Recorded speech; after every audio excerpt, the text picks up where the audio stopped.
All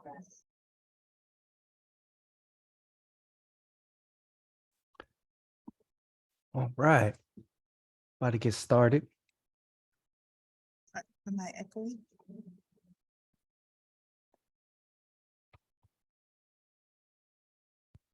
Hello, everybody. My name is Raul, the realtor here at Lepe Tendwell Properties, and we're going to give it a couple more minutes to let some people get in and situated on the call. And then we'll go ahead and get started. Appreciate everybody for being on time. And we like these to be interactive. So we'd love for you guys to unmute yourself if you guys have questions, show your face on camera. That way we know we're not just with some bots. And so we can get to know each other a little bit better. But we'll get started in a couple minutes.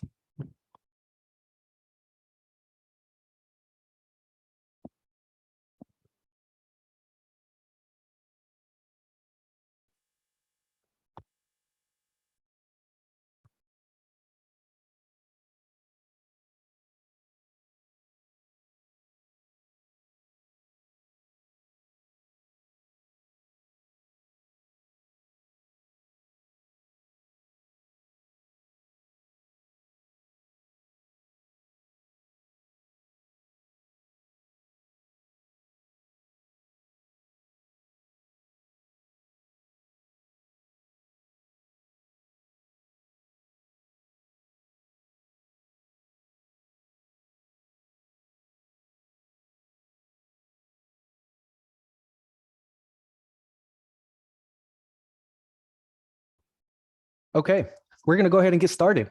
Hope everybody is ready. Again, my name is Raul, the realtor here at Lepe Tendwell Properties. And with me, as always, I have not Vanessa Godoy, but Claudia Lomeli from the Lepe Tendwell team. Claudia, if you want to introduce yourself. Hi, everyone. Thank you for joining us. I am Claudia, and I'm changing my name right now. For sure, for sure. And we also have a special guest with us today, but I'm not going to spill the beans just yet. But today, I'm actually really excited. I was talking to Claudia all week about this one because this is one of my favorite workshops, because this is where literally the American dream comes true, really. And this is how we do it, right? With real estate. So today's workshop is how to end up with your dream home with real estate, of course, right? So here we have the lovely Lepe Tendwell brokerage. So shout out to the Lepe Tendwell agents if they invited you over here. So if you guys have any questions at all, at any point of the workshop or the presentation, feel free to just unmute yourself, ask your question, throw it in the chat, or after the workshop, feel free to reach out to myself, Claudia, or any of your favorite Lepe Tendwell realtors here. And Claudia, how can they find us? You can find us on our social media. There's our handles, Lepe Tendwell, the page, Raul the Realtor, number 24, and CeeLo Rock. On Instagram and Facebook, we're also under Lepe Tendwell Properties. And if you enjoyed today's workshop, we would love if you can leave us a Google review, a Yelp review, and that helps us reach out to the community and let them know about our free educational workshops. Cool, good stuff. And if you feel like we did terrible, you guys can just hit us on the side. So that way the 5 stars don't go away. No, I'm just kidding. Yeah, that's true. We like to too. hear all feedback. This way we know what to keep doing in the future from what you guys say you like. And at the same time, it tells us what we could do a little bit better to make this a little bit better for you next time. So our special guest today is our very own Art Gira. He's our loan officer from Western Capital Mortgage. Art, tell us a little bit about yourself and who you are. All right. Thank you, Raul. Well, thank you guys for having me this evening. Just a little bit about myself. I've been in the mortgage industry for 12 years. I've been with Western Capital for 2 years, been a broker for 2 years, been, like I said, helping families for 12 with all kinds of investments, first-time buyers, investments, second home, so all kind of finance options. And even the dream home too, right, Art? That's right. That's what we're going to talk about today. 100%. So step number 1 is understanding your real estate market, whether you're buying your very first home or you're buying your very last home, which is your Mac Daddy dream home, right? You got to understand the type of market that you're in. So we're going to touch on it just a little bit in what's happening in today's market. So actually recently in the last couple of weeks, we've seen inventory creep up 2%. So we're right at around 2,731 homes on the market right now. That number is staggering because the 3-year average prior to COVID, this time of year, we should be at right around 7,000 homes for sale. So So we don't have enough houses to go around. And that's the main driver that's actually keeping home prices strong today. Now, when we look at demand, how many people are actively buying in today's market, we actually saw a decrease in demand of 2% in the last 2 weeks. So that's telling us that buyers right now, they're slowing down. And they're probably focusing on their family time, getting their kids into school and getting into the holiday season too. Now, market time, this is from when the seller puts the for sale sign on their front lawn to the moment that they get a buyer with an actual offer ready to go. Right now, that process is taking about 24 days to be able to find yourself as a seller, a buyer, which is pretty quick.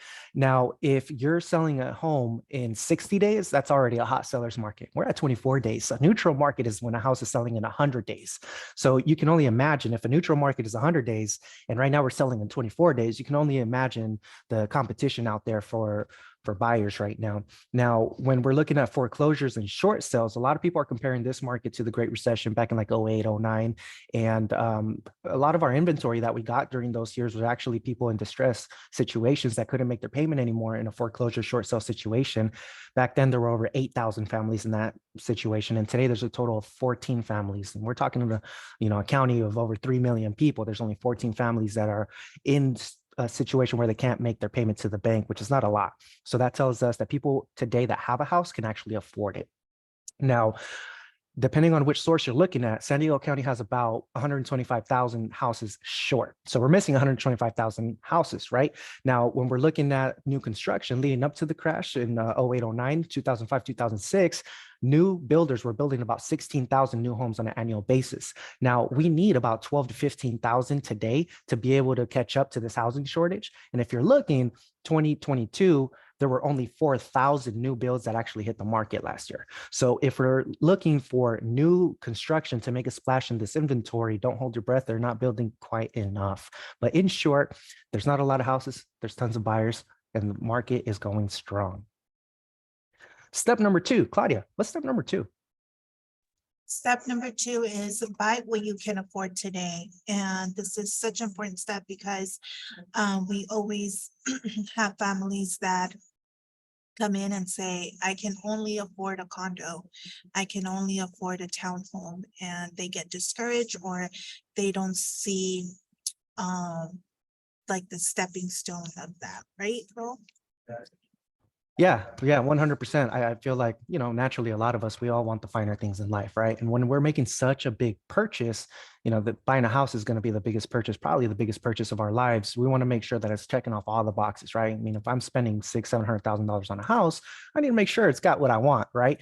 And to Claudia's point, when a lot of people are getting approved for maybe $500,000, that's getting you about a condo today. A lot of people are saying, you know what? I'm not going to settle for a condo. If I'm going to pay this high price, I'm going to pay for what I want, which is a single family house or whatever it may be. But that's not the way to get to your dream home.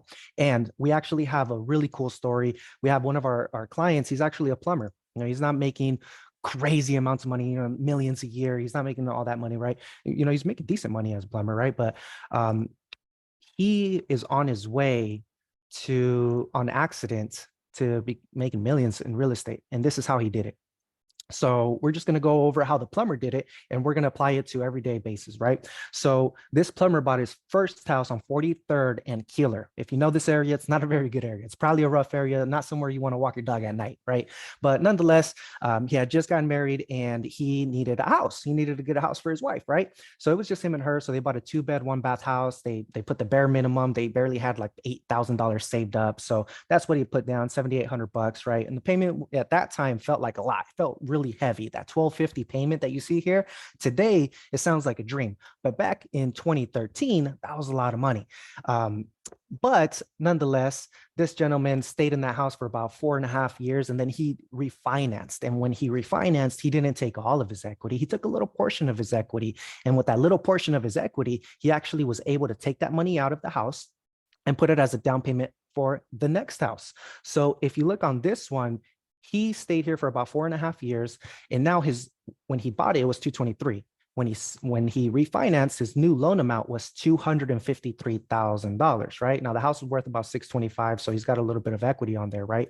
A lot of equity, and he left it there, right? He left it there.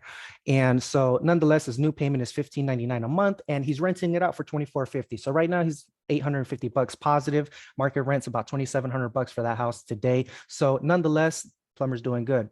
So he had a baby. He needed to buy a new house. So that's what led him to do that refi, take that cash out and put it towards his next house. So then he went and bought a 3-bed, 2-bath house.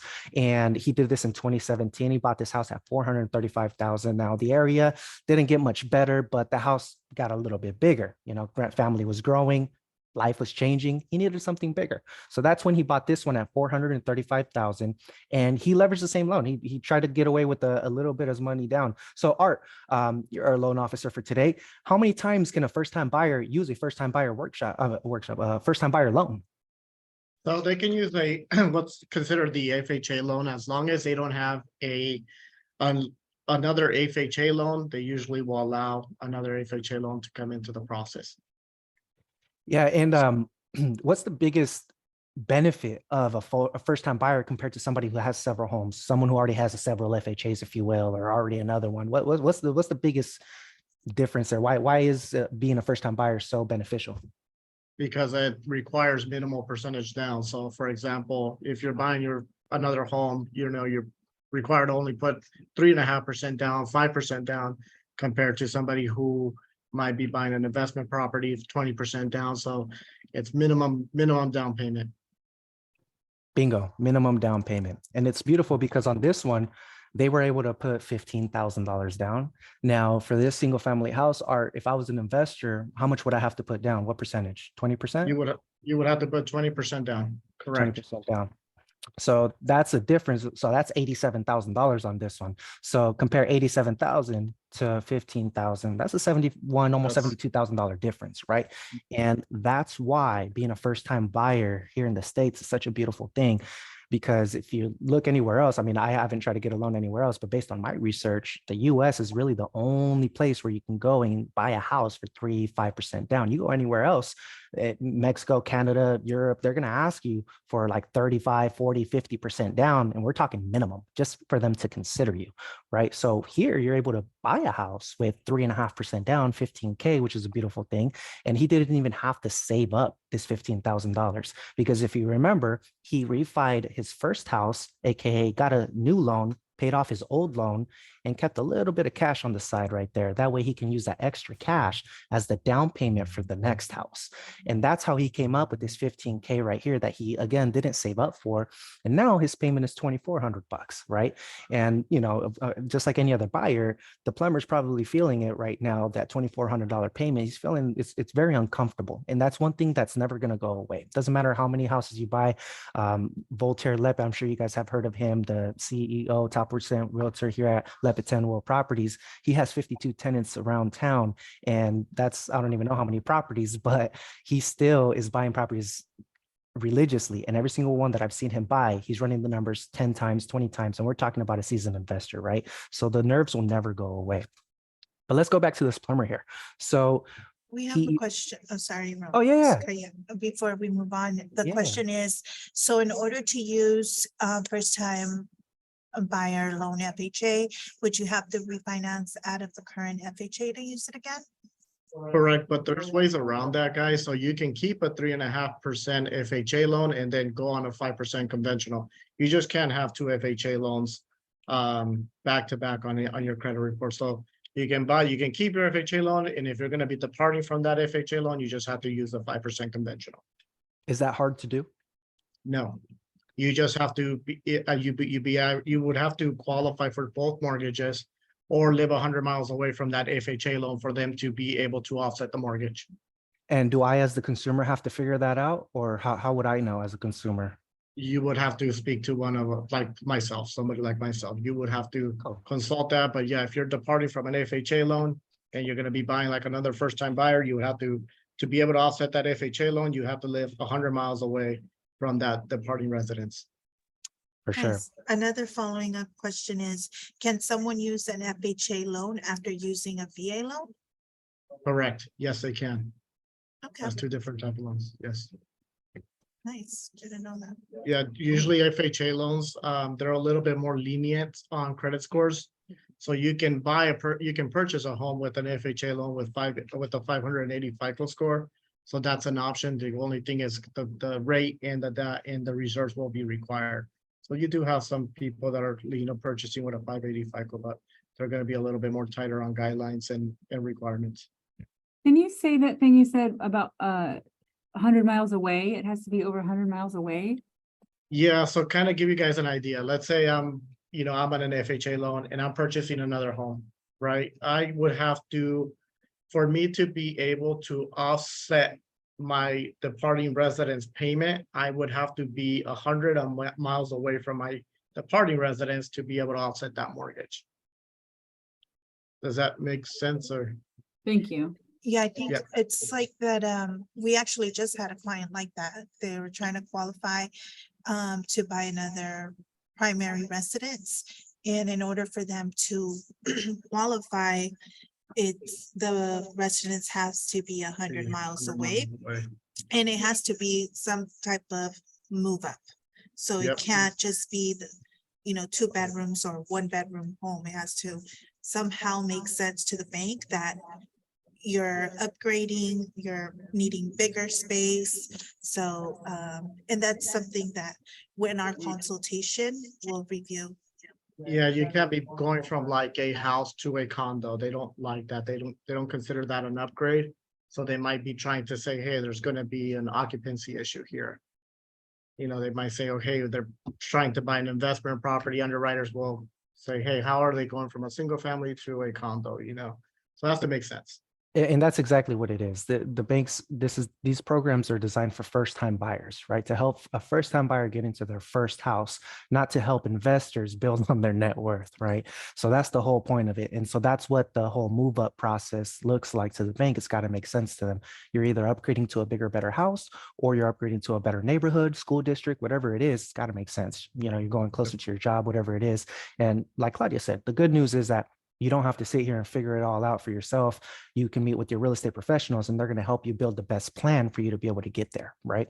But yeah, this is awesome. So another genuine question, what if it's a condo in La Jolla after moving from a single family house in Paradise Hills, married couple, no kids? I mean, to me, it sounds like a yes, because it's a way better area, but Art, what do you have to say about that? Yeah, that's gonna be towards the underwriter, but that one will make sense. Obviously, you're departing from, it depends. It's gonna depend. Hey, what is the reason they're moving to La Jolla? Is it the schools? Is there kids involved? Is there better schools around the area? So definitely we would have to write like a good letter of explanation. Hey, you were moving to, for example, school around Coronado, but departing from, obviously like Paradise Hills. So yeah, that's something like that would make sense. And Yes. so the cool thing about today's workshop is that the goal is to end up at a dream home, right? So hopefully you're not going from a single family house to a condo. Hopefully you're going from a single family house to another single family house, just in a way better area out in La Jolla, right? And hopefully you're not doing that with just a 3.5% down, because now you're going to have like a $25,000 payment. But the first process or scenario that we're going to go over is we're going what the plumber actually did, right? And what this guy did is he did it in a way where accidentally he just kind of built up a real estate portfolio, and he is okay with dealing with tenants, and he's ultimately looking at his net worth at the very end. The second part of this, we're actually going to go over, what if instead of keeping these houses, he was just leveraging the equity to end up with his dream home? So back to house number 2 real quick.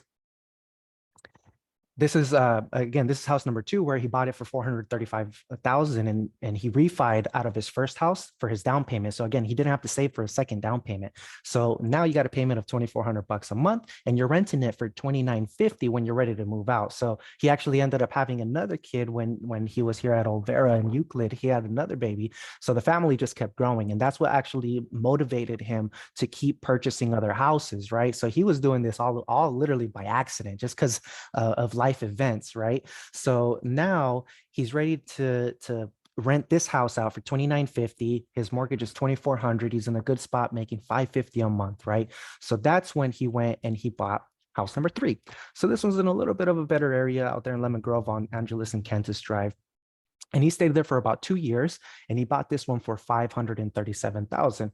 And at that time, he actually ended up selling this one, and he had about $200,000 in equity. But this one was a little bit bigger, 4-bed, 2-bath. It had a pool. It was a really nice house. And he ended up doing the same thing. He did a refi from his old, from house number 2, and he took that $27,000 down payment, from that refi. So again, he's not saving up money for his down payments. He's taking it from all the other houses that he has.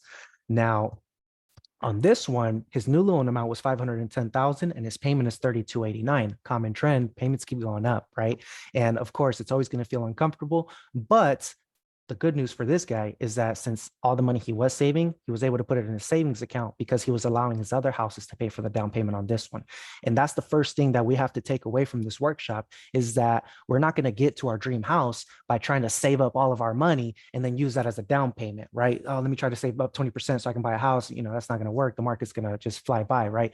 If the first lesson here is that we're not using our savings as down payments. We're using equity from prior homes that we've owned as a down payment, because that's always going to appreciate a little bit more, right? So ultimately, he ended up staying in this house for a few years, and they were comfortable. They didn't have any more kids by this time, but they were comfortable. You know, the house had everything that they wanted. It was in an area that they knew, you know, family was around.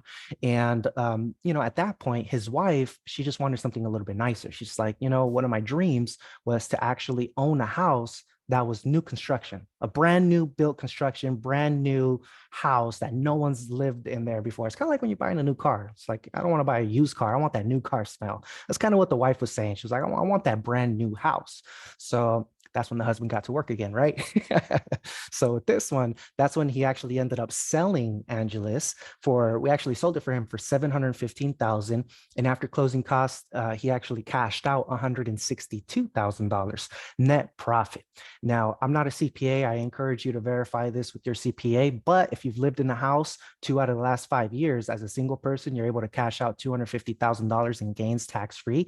And if you're married, that's $500,000 in gains tax-free. So this particular buyer or seller didn't pay any taxes on that 162 because they lived in there for a few years. And that took them ultimately to house number 4, Mallard Court on Lemon Grove, a brand new build community over there. They bought this one in April of 2021, and they bought that one for $629,000. Looking back at it now, it's a steal. But he bought a brand new 3-bed, 3-bath house, conventional 10% down, $62,900 out of pocket. Guess how much that was out of his savings account? Zero.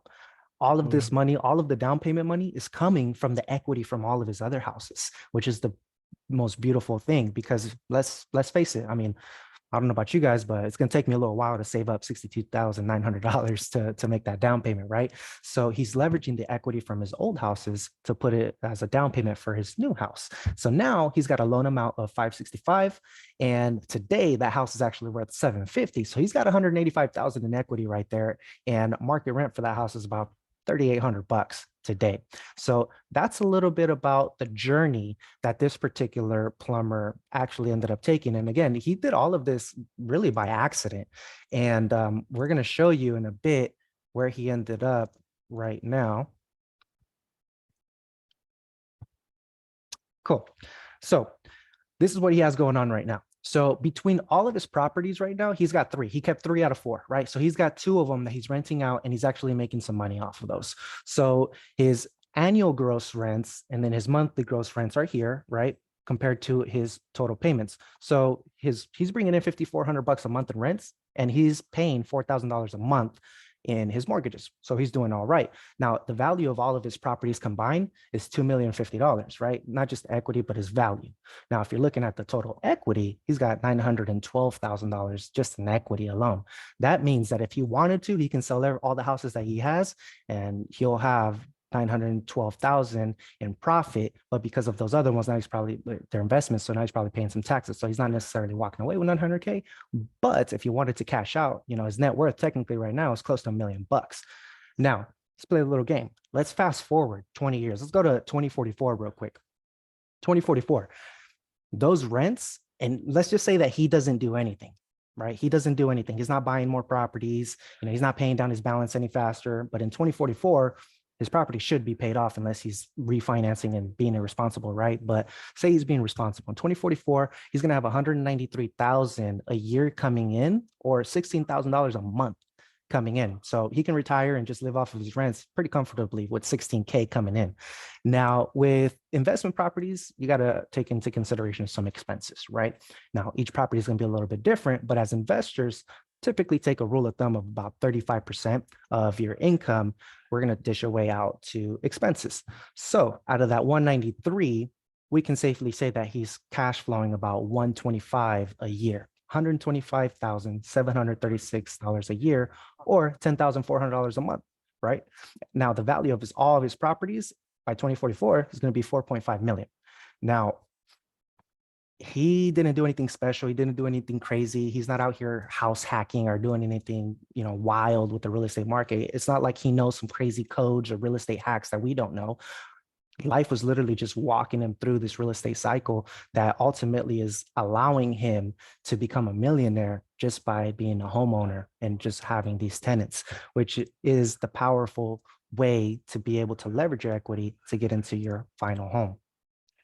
So, Claudia, Yeah. what's really hard? Investing money in your 20s is hard. Mhm. And so is working in your 70s, and the choice is yours.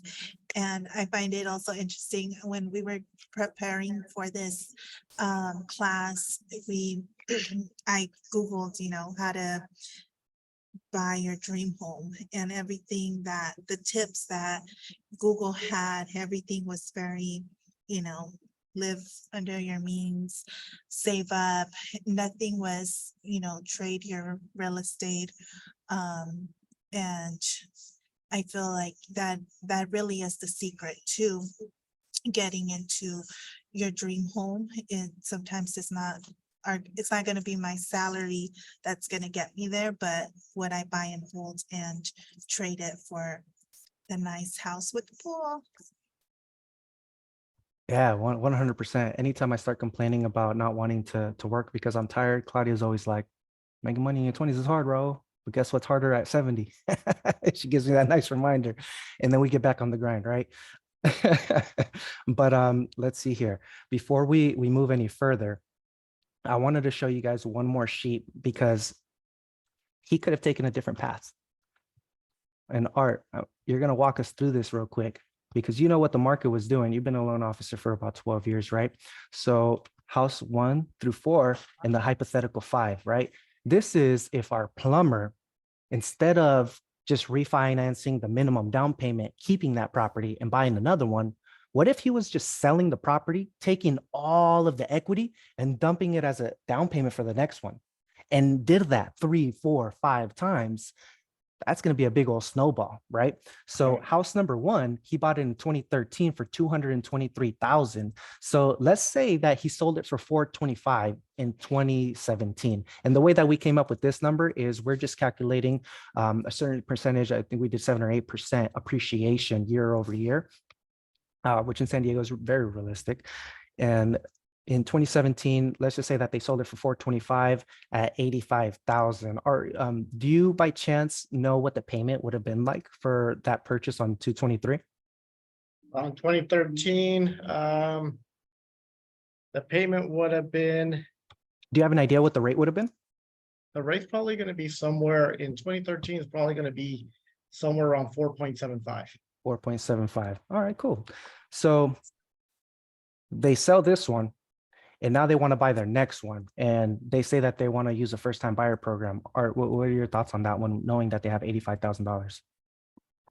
I would have probably told them if they would have sold the first one, Yeah, they sold the property, they have $85,000 and they're like, hey, we want to buy the next house. And of Well- course, like any other buyer, they're feeling that new payment too, right?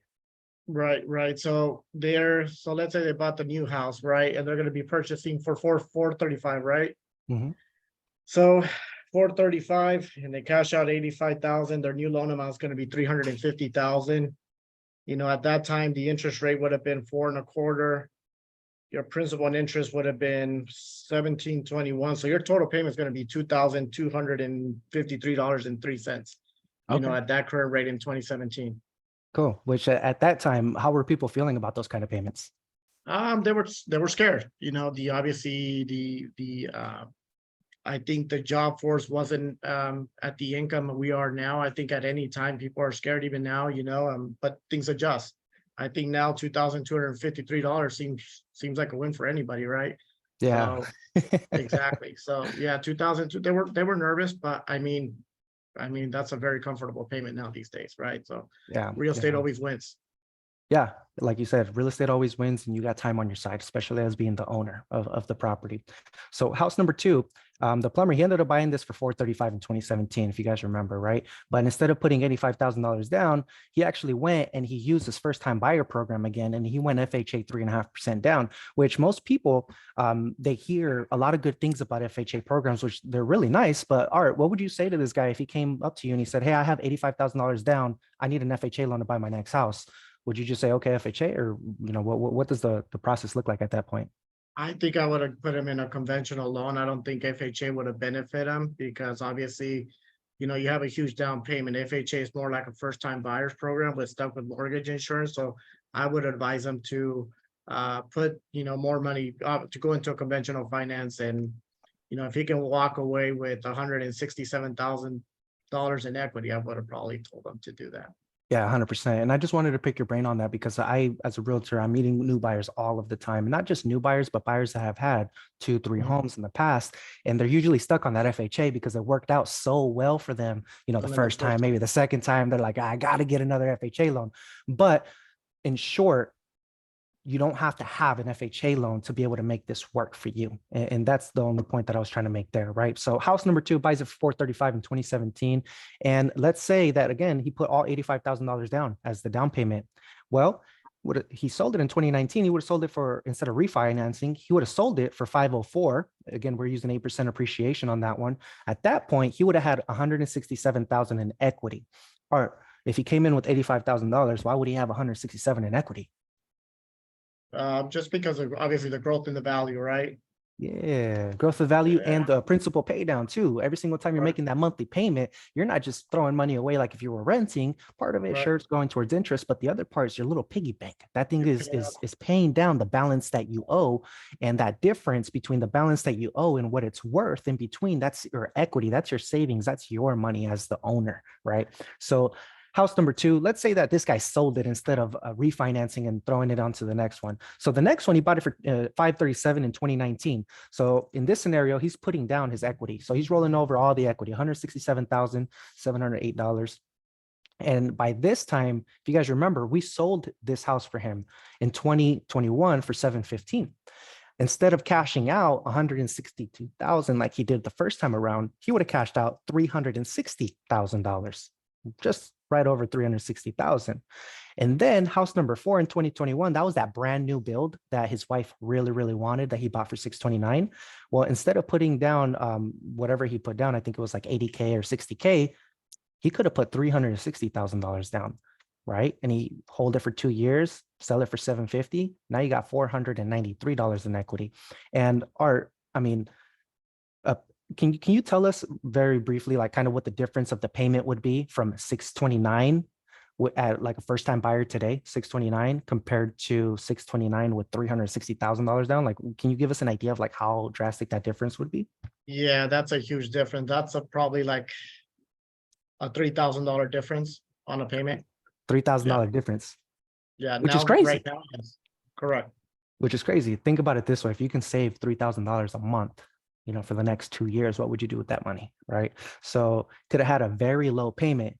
This guy that bought this $629,000 brand new home could have had the same payment as like house number two that he bought for like $435, maybe even house number one if he played his cards right or got the right interest rate. But nonetheless, he could have had a really low payment. And say he held it for 2 years, sold it today, right? $750. Well, he would have had almost $500,000 in equity to put down to the next house. And then Claudia, can you tell us a little bit about the house that 1.4 could buy you? Yes. I don't know if you saw any of the details, but this one was on a range, right? 1.399 to 1.499, but of course they only show you the high part.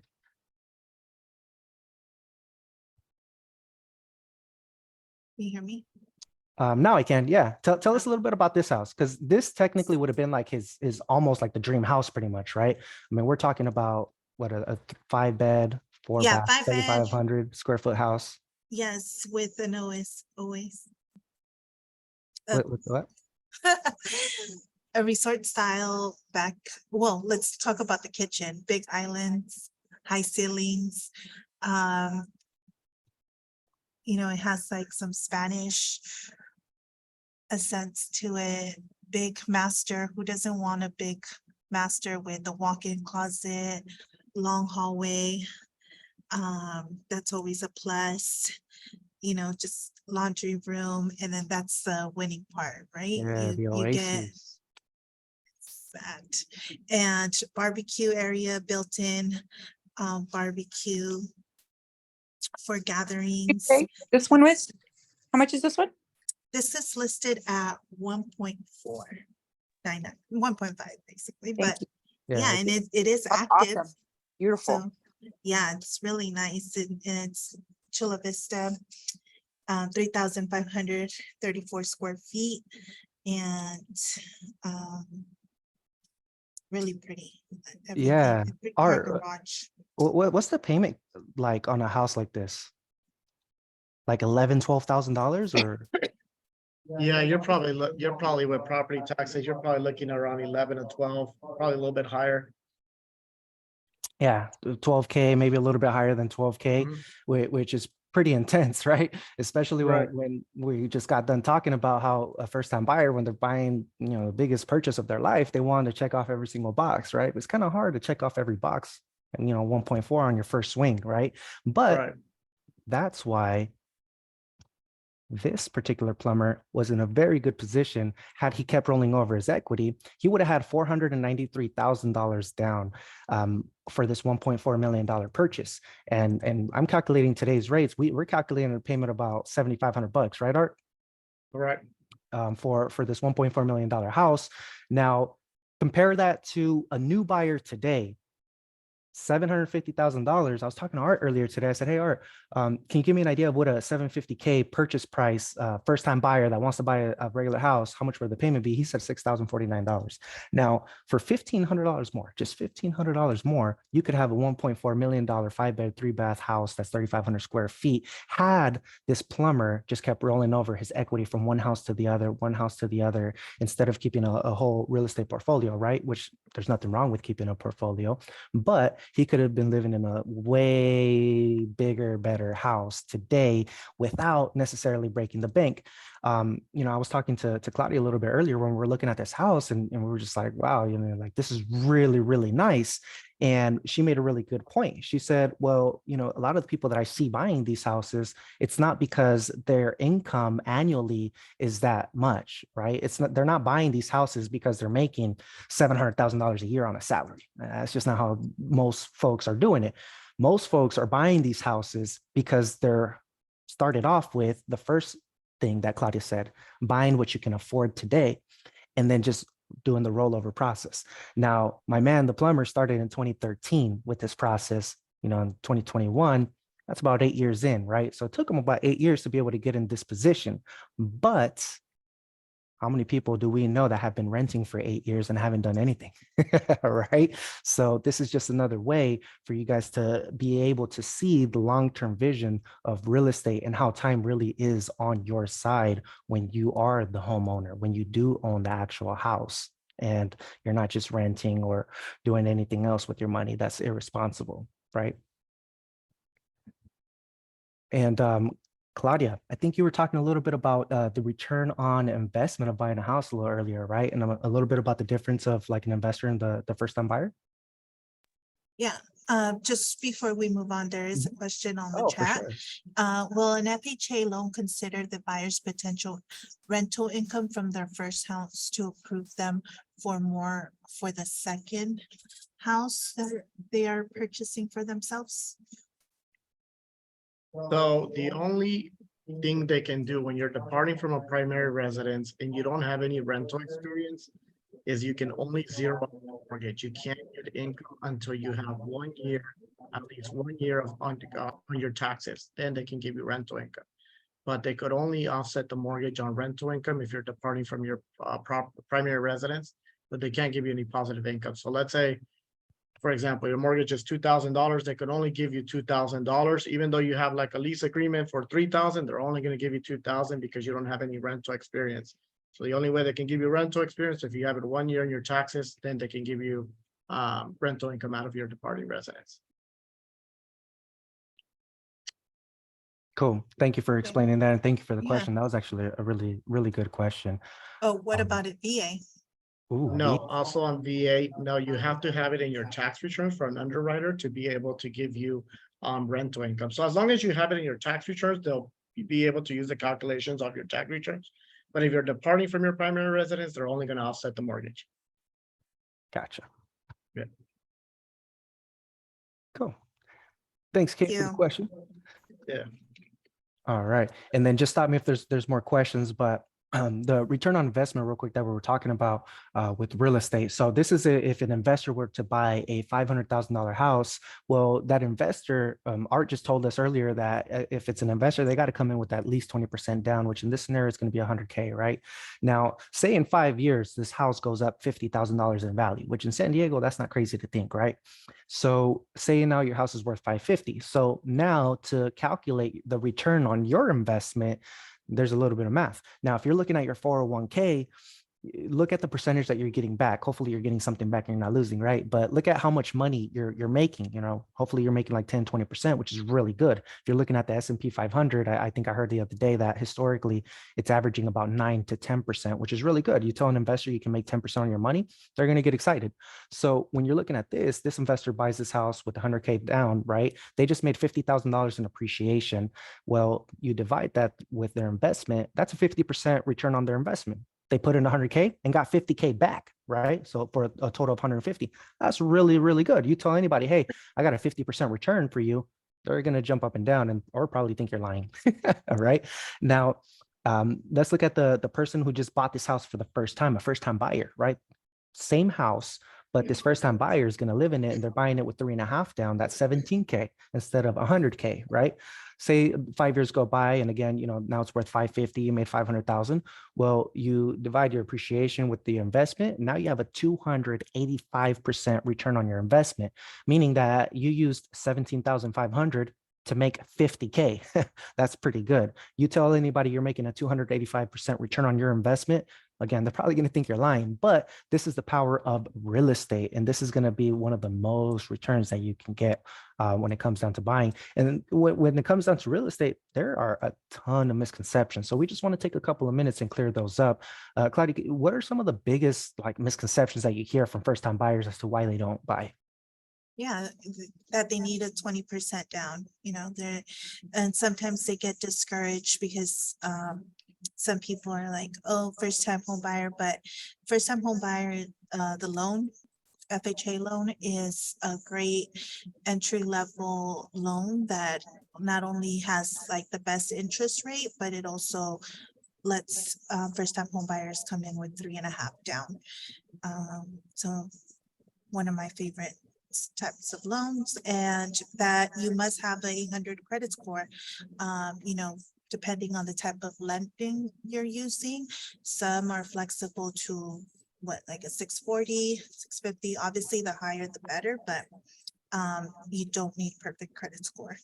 And then last but not least, waiting for the market to adjust. I know a lot of buyers that when it was, the uncertainty during COVID and with the crazy interest rate, and a lot of them got pushed out on price, on interest rates, and now they're waiting still for the market either to fall or crash or for interest rates to drop. But I don't know if you guys seen on social media this like cool video a couple of either realtors or agents have done, that they're running in the middle of the street. It's one by themselves, and then it's like, this is like a 7% interest rate, and then another one starts creeping in, and then that's like a 6.7, and then as the interest rate goes lower, more people come running out, and that's literally the visual, as soon as that interest rates drops, we're gonna be back into a hot seller's market. 100%. And if you guys noticed one trend over here, every single house that the plumber kept buying thereafter cost more money because of the price, and their payment was a lot higher. Their down payment was a lot higher. So when you're talking to somebody and they're saying, hey, I'm waiting for the market to adjust, there's it's not timing the market, it's how much time you have in the market, aka how long are you holding real estate, and that's going to help you with that's going to help you ultimately with the best return. And then Claudia, I think you wanted to share it, right? Oh. No, I meant No? like I will have to share it. Like I was Oh, gonna yeah. look for it. I don't have it handy. It just came to mind when I talked about that. That's like the visual that comes up, a lot of people don't believe. I mean, it's hard to tell what the market will do, but I've yet to met someone who's regret to make the purchase. I always find people who didn't go through with it at the time of them, either qualifying or those are the ones that regret it, not the ones that actually went through with it. Yeah, 100%. For sure, for sure. And it makes you a better borrower in the future to eyes of creditors as well. If you can show that you can take a mortgage for hundreds of thousands of dollars and you want to go buy a car for 40K, you're going to look like a very strong borrower because you've been very responsible with a loan that's 10, 20 times bigger than whatever you're trying to buy at that moment. So do you see that to be true with mortgages? You do them all the time. Like when somebody is not a first time buyer, but like they bought something in the past, or maybe they co-signed for somebody else. Does that make for a better application from what you've seen? A mortgage will always give you your best credit score. I mean, because it's long-term, right? So like mortgages in cars, they're revolving, right? They're long-term history. So yeah, your mortgage is always going to improve your credit score. Absolutely. The best thing you can do is always be on time on your mortgage, and you're always going to have good credit ratios with paying your mortgage on time. Absolutely. Cool, 100%. So with that, we just wanted to recap and say that regardless of which way you want to go, it's important for you to be able to buy your first house and to actually make it happen. And the biggest change is going to be your lifestyle to change, right? Because your budget is changing. So with that being said, don't hesitate, reach out to your favorite Lepe Tendwell agent and get your plan started today. Or if you can go ahead and just throw your information in the chat, just in case some people here on the call want to reach out to you with some lending questions, they can.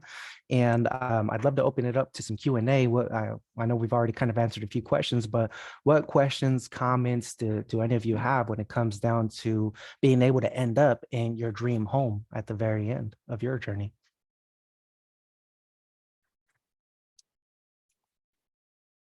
And while you guys think of your questions, I just wanted to pop this back up again, where you guys can find us. Here's our social media handles, Lepe Tendwell, and us as agents as well, where you guys can find us and see what we're doing in our day-to-day real estate life.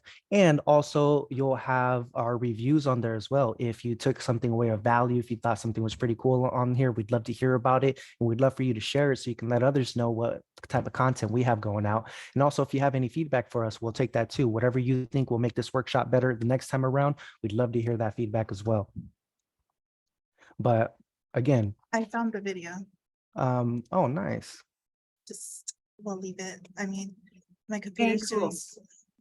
Oh, I don't know what maybe I can share the link with you and you play it. I don't know what my computer's doing. Perhaps we can try. Anybody have any questions? I'm like, Or any closing thoughts, or anything that we didn't cover Yeah. that you would like to let everybody know about?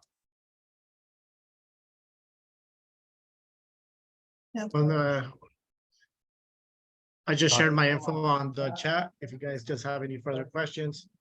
No, I'm good. If you guys have any questions, No. So I this don't know. workshop was mainly about how to end up in your dream home, right? And that's just one direction that real estate can take you. And we already talked about where the plumber, the real estate took him, right? And he went more of an investor route. He ended up keeping his properties and wanting to build on his real estate portfolio. And at the end of the day, it's a little bit more work. You're dealing with tenants, you're dealing with fixing things, you're dealing with several properties, you're dealing with more taxes, you're dealing with a lot, right? But at the end of the day, if he doesn't do anything, his properties are going to be worth over $4 million in a couple of years, 20 years, right? So you can play it either way. You can put your investor hat on and try to make as much money as possible, or you can just keep rolling it over to the next one and just try to end up in La Jolla in the big old Mac Daddy crib that you always wanted, right? So whatever you guys wanted. And yeah, thanks, Jeanette, for joining. I'm glad that you got something out of this. Yeah, and to add to that, I used to think $1 million home was so far off, and it's like, whenever. But I think buying a first time, or my first time home, it was like 470. So I'm like, wow, I'm halfway there. So Yeah, that's it true. definitely seems more realistic once you have that one home. Yeah. And I well, think once you take that first step. that one home, it kind of gets me feeling like, okay, maybe, not these couple years, but for sure in the long run, I can get myself something that's gonna fit my dream home. Yeah, the worst case scenario, now it's realistic because let's face it, to a lot of us, $1 million house, we think about buying one and we're like, nah, that's not for me. That's not realistic. How am I going to do that? I don't make, 200,000 a year or whatever it is. But Charlotte, I think you unmuted yourself with a question or a comment. Yes, I was curious if you could pull up the Word document that you had with the 5 houses again. I just kind of want to see like the beginning time frame to the end time frame, like Yeah, how long they kept them. And you said that he sold. Thank you. my pleasure. He sold the first one. So Right. In this scenario, this was more of a hypothetical, right? Because what he ended Sure. up doing is he kept 3 out of 4 houses. And in this scenario, we're saying, what if instead of keeping 3 out of 4, he actually sold every house and used the profit as a down payment for the next one, right? So this was more of like a hypothetical to show you the power of the snowball effect of this equity that would happen by upgrading your home. And the one thing about that is that you'll gain equity by staying in house number 1 forever, right? It's going to go up, say 8% forever, but you're getting 8% off of 200K compared to 8% off of 500, then 600, then eventually 1.4, right? So that's another thing to kind of take into consideration as to why people typically upgrade. For example, Voltaire, he ended up buying a house that's way bigger and more expensive than what he needed, but he did it because he's getting, 8% appreciation on a $2.7 million property compared to a $800,000 property, or something along those lines. Right. I just wanted to see that progression between. Yeah. Yeah. Thank you so much. That's an awesome. What did you call it? Like a general. General hypothetical of what he could have done. Another direction. He went left. He would have gone right. Yeah, I think Raul and I were saying, well, what about that client or buyer that doesn't want to have the tenant's responsibility, and they're just, Exactly. so The this is how we came up, which Raul did an amazing job. So everyone Yeah, clap for Raul. Woohoo. Yeah, Yeah, he did appreciate an you. awesome job tonight. So in the chat, I think you said, but the numbers are realistic. Yeah, the numbers are definitely realistic, and they're actually a Yeah. little bit more on the conservative side. And then Art, you said that you had something to show us. Yeah, you know what? I was thinking about your previous question, Raul, something about that catches me about real estate. And I'll give you guys my personal experience. I bought my house in 2015, 2016. I bought it for 300,000, believe it or not. It's worth 700,000 now. And I used $12,000 to buy my first house. So my property has doubled its equity, and I used $12,000. That just blows What's me that away every return time on I do. investment? That's right. Yeah, that's a great ROI right there. Yeah, We're so going just- shopping with you next week. just goes to show, guys, like what real estate has done for me, personally. So I like to always share that with clients and just Yeah. presentations like this. Yes, thank you. Thank you. And now you got options, right? Art, that you're contemplating. You're contemplating, do you want to keep living a lavish life of comfort and nice things, or do you want to put your investor hat on and make some money, right? Either way, you can't go wrong. But that's kind of the fence that Art's been teeter-tottering for a little while. He's a good position, and that's what it's about, just getting yourself in a position to have options to be able to do something, right? Right. What other questions do we have? Comments, scenarios? That's Hey, it. yeah, I you guys are think. tired of us, huh? You guys want to go get dinner. That's cool. I get it. I appreciate everybody's time today. My name is Raul, the realtor. Today we had Claudia Lomeli and Art Aguirre here. Again, feel free to reach out to us, your favorite Lepe Tendwell realtor, for your specified plan on how you can end up with your dream home. Catch you guys next time. Thank you guys for joining. See you guys. Appreciate Thank y'all. you. Bye. Bye. Bye. Oh, someone raised their hand. She left. Or maybe she had it up already.